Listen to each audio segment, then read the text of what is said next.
کیا آپ نے کبھی غور کیا ہر ایک کی ٹک ٹاک پر، فیس بک پر، انسٹاگرام پر بڑی تیزی سے لائک پر انگلیاں چلتی ہیں۔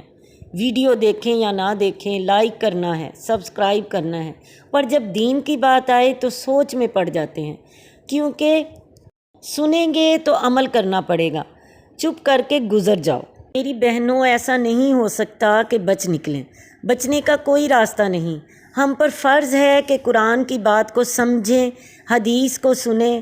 ہماری پیدائش پر اذان کا سنانا کان میں اسی بات کی گواہی دیتا ہے کہ ادھر ادھر نہ بھٹکنا، بس اللہ کی بات سننا، قرآن کی بات سننا۔ نہیں سنو گے تو گمراہی، ضلالت، رسوائی مقدر بن جائے گی اور فرعون، حامان، قارون کے ساتھ اٹھائے جاؤ گے۔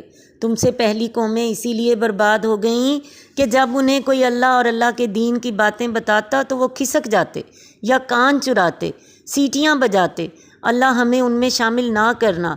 اللہ تعالیٰ نے دنیا میں انہیں عبرتناک سزا دی اور آخرت میں ان کا ٹھکانہ جہنم ہے۔ باز آ جاؤ، سمجھ جاؤ، سنبھل جاؤ، اسی میں کامیابی ہے۔ دنیا اور آخرت میں یہی بھلائی ہے۔ دین کو سمجھو اور اسلام کو سمجھو، دین کی بات کرنے والوں کو سراہو، اسی میں بھلائی